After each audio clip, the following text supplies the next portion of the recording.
యేసు యొక్క నిజమైన ఏకత్వము.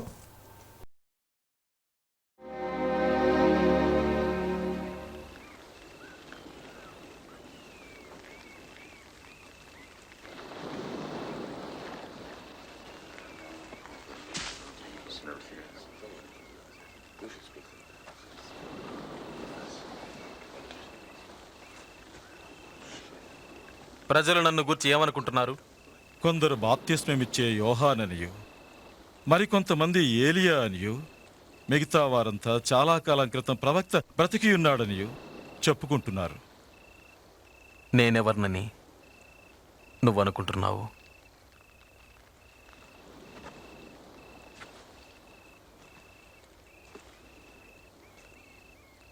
నీవు దేవుని మెస్సయ్యవు.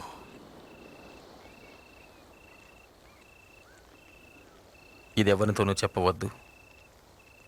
మనుష్య కుమారుడు బహుశ్రమపడి విసర్జింపబడి తరువాత చంపబడును. 3 దినములైన తరువాత లేచుట తథ్యము.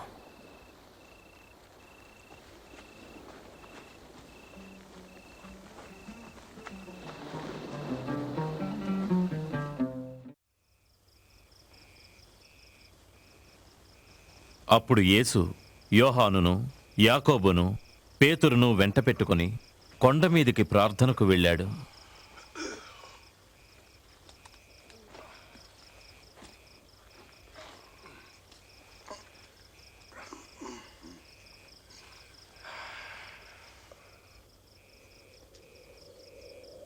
ఆయన ప్రార్థిస్తూ ఉంటే ఆయన ముఖవైఖరి మారింది.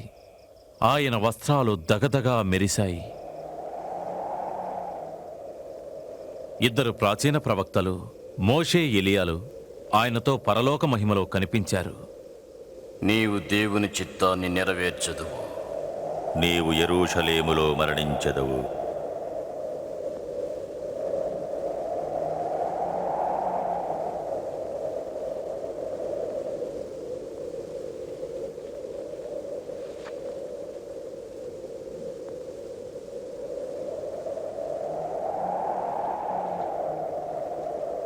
వారు వెళ్ళిపోతుంటే పేతురు యేసుతో ఇలా అన్నాడు. ఏలినవాడా, మనం ఇక్కడ ఉండుట మంచిది. మేము 3 పర్ణశాలలు కడతాం. నీకోసం ఒకటి, పేతురు మాట్లాడుతూ ఉండగా మోషే కొరకు మేఘం ఒకటి వచ్చి వారిని ఆవరించింది. మరొకటి ఏలియాకు. ఆకాశం నుండి స్వరం ఇలా పలికింది, ఈయన నా ప్రియ కుమారుడు, మీరాయన మాట వినండి.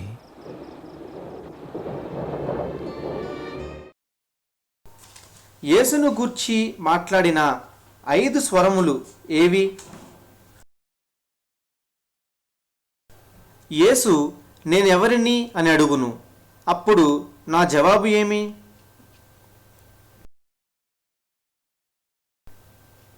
ఆయన ఎవరు అనే విషయాన్ని నేను ఇతరులకు ఏ విధముగా చెప్పగలను?